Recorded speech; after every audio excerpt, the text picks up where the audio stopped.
Alex, can I ask you something a little personal? Not as a host, not as someone teaching English, just as a friend. Have you ever trusted someone so much that you never even made a plan for what you would do if they hurt you? Because in your mind, that person was safe. That person knew your secrets. That person knew the soft parts of you. And then one day, you find out they did the one thing you asked them not to do. Yes, I know that feeling, and I think a lot of people watching this know it too. It is that strange moment when the world does not become loud, it becomes quiet. You hear something, or you read a message, and your body understands it before your mind wants to accept it. You think, no, not them. They would not do that to me. But deep down, you already know something has changed. Exactly, that is what betrayal feels like to me. It is not only anger, it is confusion, it is embarrassment. It is the sad question, was I wrong to trust this person? And today I want to talk about it honestly, because maybe someone watching this is in that place right now.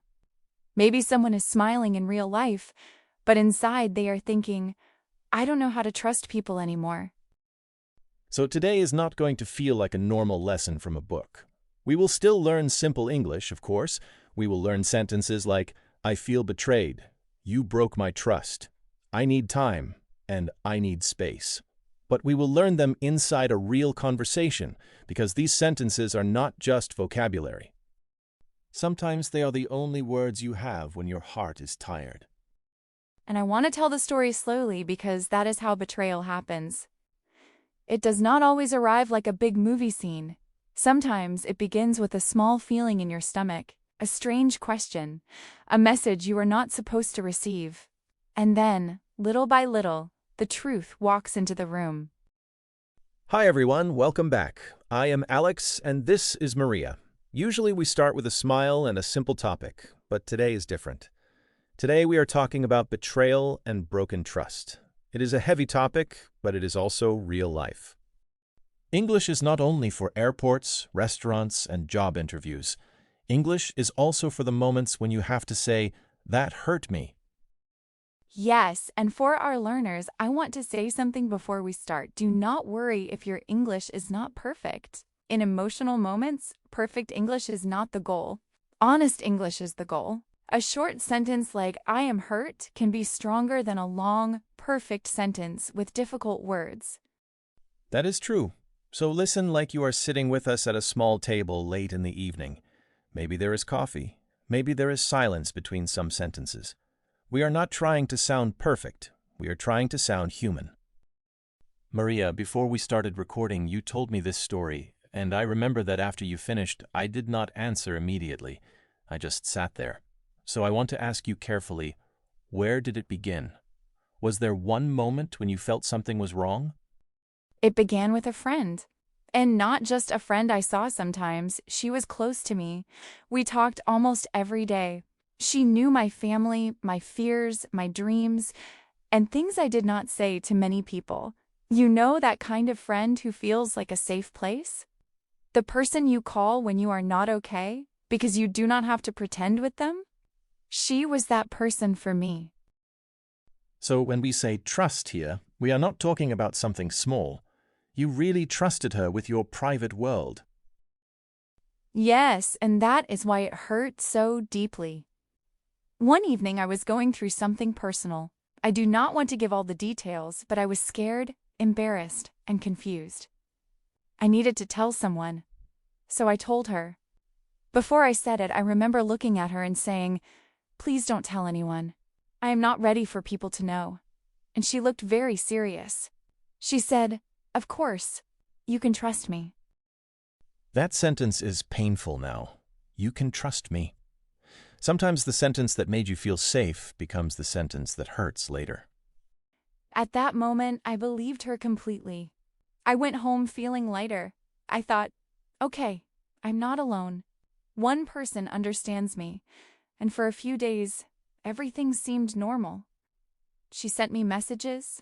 We joked a little. She asked how I was. Nothing felt strange at first. And then something changed.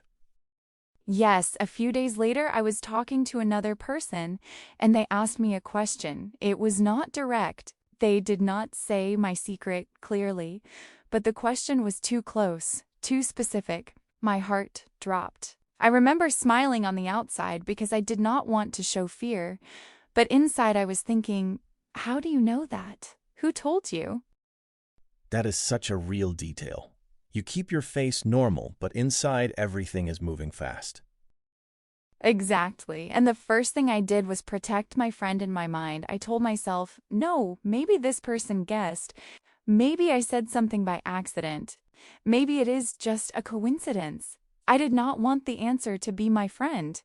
Because if it was her, then the person who made me feel safe was also the person who made me feel exposed. Did you ask your friend right away, or did you wait? I waited, and honestly, I hate that part because I acted normal. I replied to her messages, I sent little smiley faces. I said, yes, I'm fine, but I was not fine. I was reading every word differently. If she answered slowly, I wondered why. If she was extra kind, I wondered why. Suddenly, a normal conversation did not feel normal anymore. That is what broken trust does. It changes the meaning of small things. A late reply, a smile, even a simple "How are you?" can feel suspicious. Yes, for 2 days, I felt like I was living in two places. In one place, I was still her friend. In the other place, I was already losing her. And then, one night, my phone lit up. It was another friend. The message said, Maria, I think you should know something. People are talking about you. That message alone would make anyone nervous. My hands started shaking. I did not want to open the next message, but I had to. I asked, what are they saying? She told me enough for me to know it was my secret. Then I asked the question I was afraid to ask. Who told them? There was a pause. I watched the little typing dots on the screen, and I remember thinking, please don't say her name. Please don't say her name. And she said it. Yes, she said her name, my close friend, the person who said, you can trust me. I did not cry immediately. I just sat on my bed, holding my phone, looking at the wall. It felt like my body froze because my heart needed a few seconds to understand the truth. What was the first sentence in your mind? The first sentence was, she knew it would hurt me. Not just, she told my secret. That was bad, yes. But the deeper pain was this. She knew I was not ready. She knew I trusted her. She knew it was private. And she still opened her mouth. That is the difference between a mistake and betrayal. A mistake can be careless. Betrayal feels like someone had your trust in their hands and still dropped it. The next day, she messaged me like nothing happened. She sent, good morning, how are you? And I stared at the message for a long time. I wanted to write many things. I wanted to say, how could you? I wanted to say, don't talk to me. But I did not want to fight by message. I wanted to see her face. That takes courage, because it is easier to hide behind a phone, but harder to sit in front of someone who hurt you. We met in a quiet place. I remember the small details. The table between us. Her coffee. The way she smiled when she arrived. That smile hurt me because she looked normal and I felt completely different. I let her talk for a minute, maybe two. Then I said, I need to ask you something and I need the truth. What did she do? Her face changed just a little, but I saw it. I asked, did you tell people what I told you in private? She looked down. She did not answer quickly. And in that silence, I already had my answer. Silence can be very loud in moments like that. Yes, then she said, I didn't mean to hurt you, and I said, but you did hurt me. She said it came out in conversation. She said she was stressed. She said she did not think it would become a big thing. And I remember thinking, for you, it was conversation. For me, it was my life. That line is important. Sometimes people apologize, but they still do not understand the size of the damage. Exactly. I told her I feel betrayed. It was a simple sentence, but it was the only sentence that fit. Then I said, "You broke my trust, and I do not know how to be close to you right now."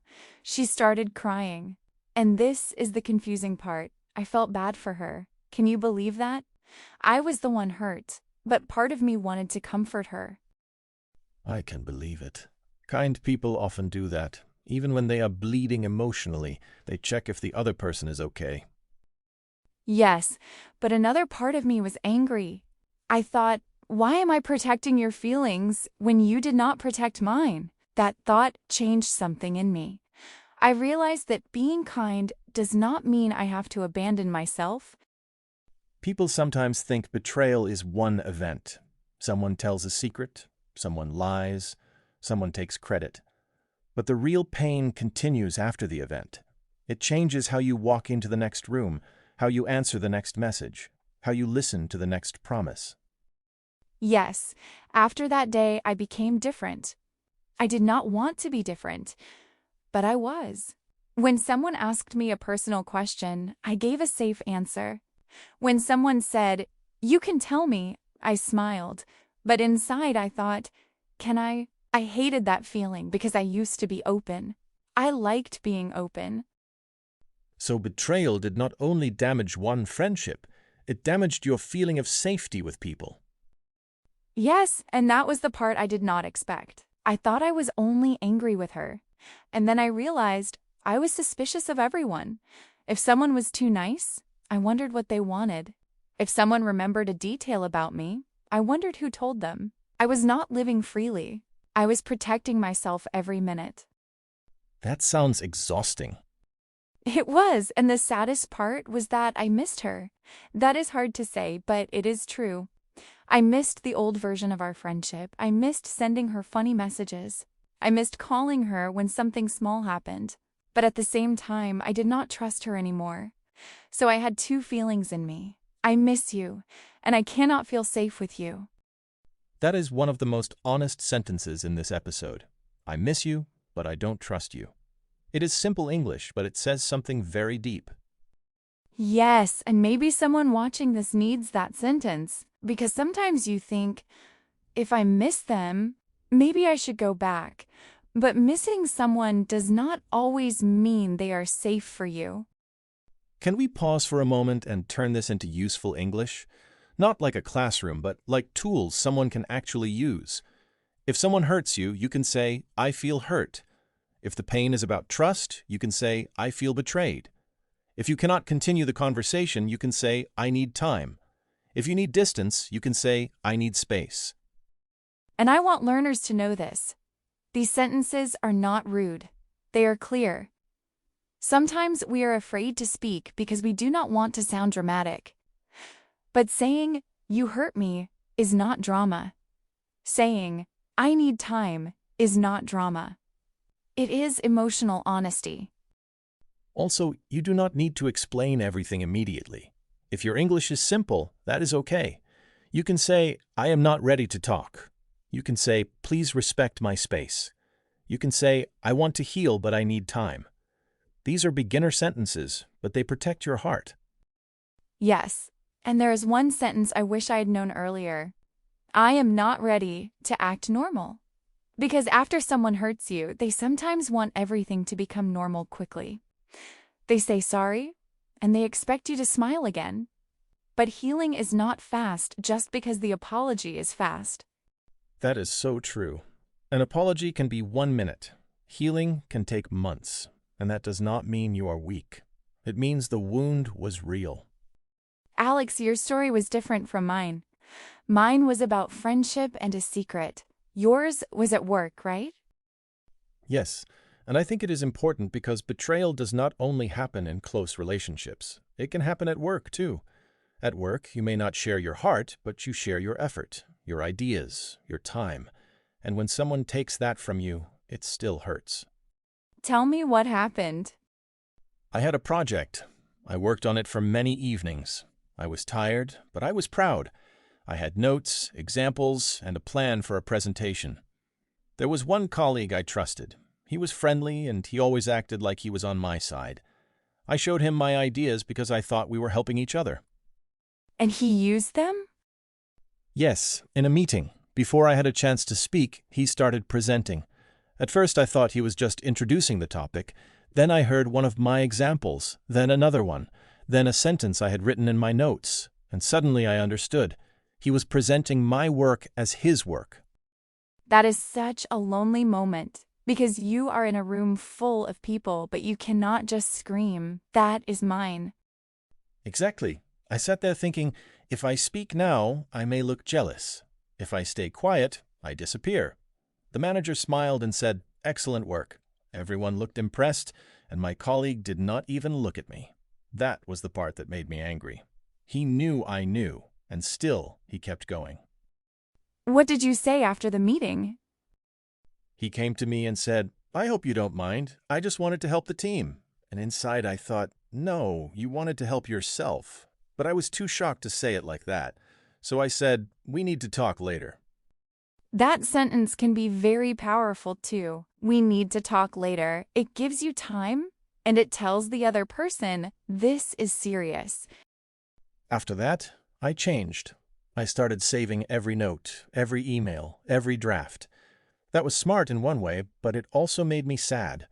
Because before, I liked sharing ideas. I liked teamwork. But after that, I felt like every idea needed protection.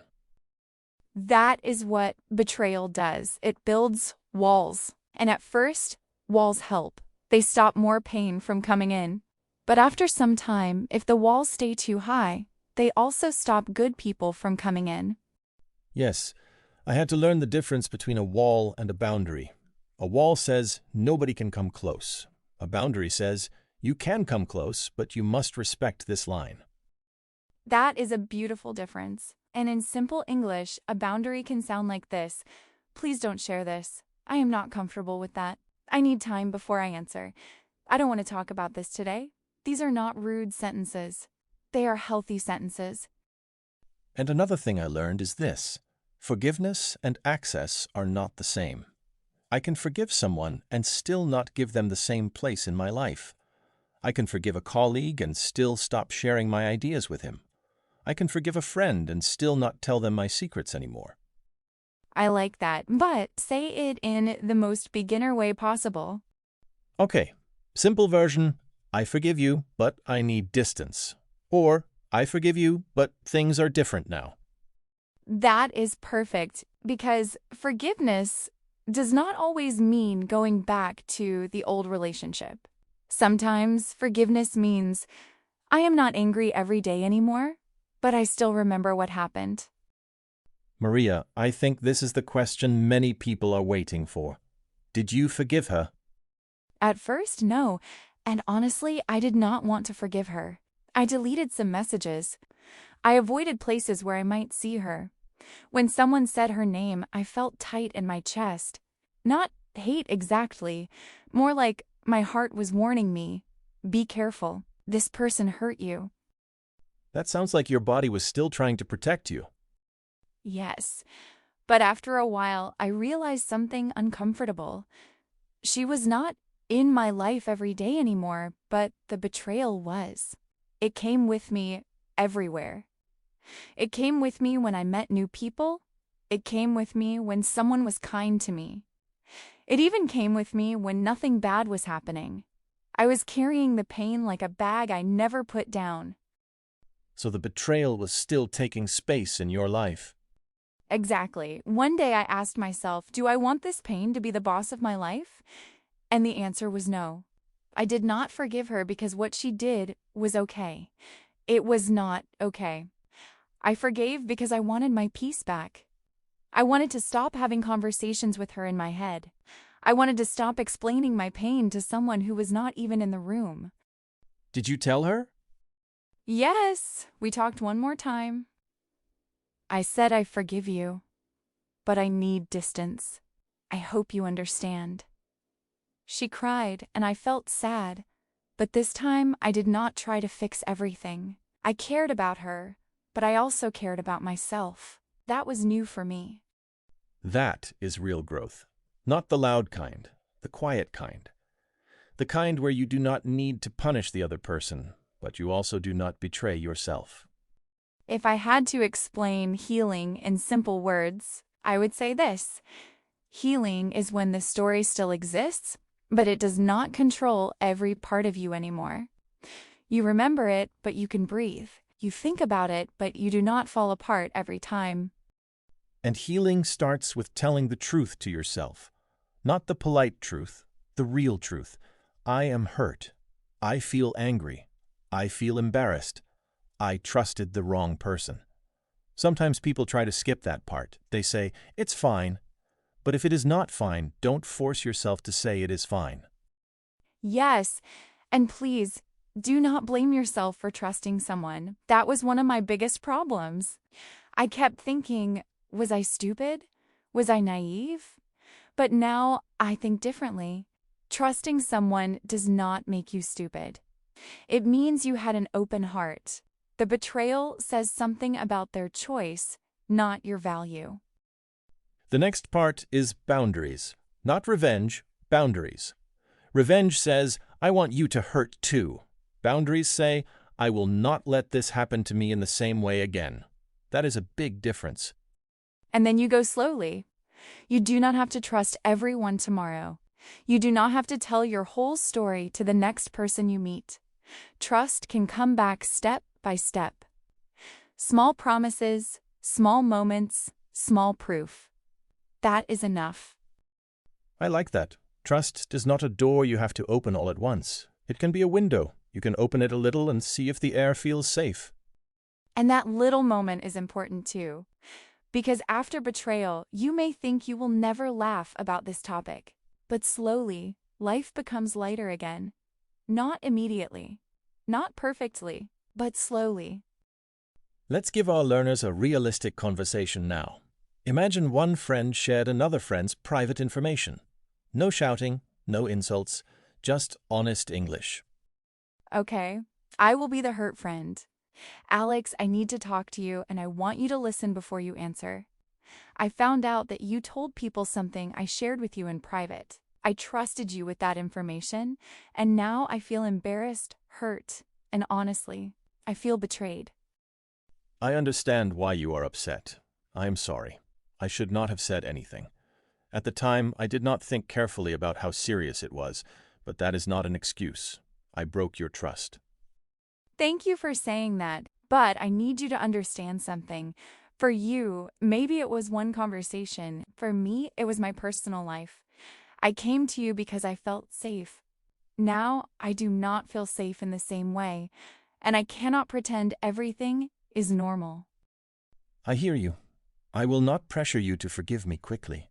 I will give you space, and I will try to show you with my actions that I understand what I did wrong.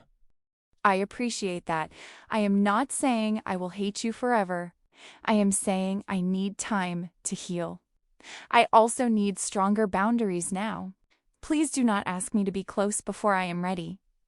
That is fair. I am sorry I hurt you. If one day we can rebuild trust, I will be grateful. But I understand that it has to be slow. That is the kind of conversation I wish more people could have. It is simple. It is calm. But it is honest. And honesty is the beginning of healing. Before we close, let's keep the vocabulary simple and useful. Betrayal means someone breaks your trust. You can say, I feel betrayed. Trust means you believe someone will protect your words, your work, or your heart. You can say, I trusted you. A boundary is a healthy limit. For example, I need space is a boundary. Please don't share my personal life is a boundary. I'm not ready to talk is also a boundary. Healing means becoming okay again after emotional pain. Not perfect, not like nothing happened, just more peaceful. You can say, I need time to heal. Forgiveness means letting go of anger little by little. But remember, forgiveness does not always mean going back. You can forgive and still choose distance. And move on means to continue your life after pain. It does not mean the pain never happened. It means the pain is not driving your life anymore. Maria, after everything we talked about today, what would you say to someone watching this who feels betrayed right now? I would say, I am sorry. Really, I know that kind of pain can make you feel alone, even when people are around you. It can make you question your own heart. It can make you think, maybe I should never trust anyone again. But please do not let one person's choice destroy the beautiful part of you that knows how to trust. And I would say, take your time. You do not have to forgive today. You do not have to be strong every minute. You do not have to answer every message. Sometimes healing starts with one honest sentence. I am hurt, but I want to get better. Yes, and remember, the person who betrayed you may have changed one chapter of your life, but they do not get to write the whole story. You can still choose peace. You can still choose better people. You can still choose yourself. If this conversation helped you, write in the comments, I am healing. Or write one sentence you learned today. Maybe, I need time. Maybe, you broke my trust. Maybe, I am moving on. Take care of your heart, keep learning English. And remember, simple words can carry deep feelings.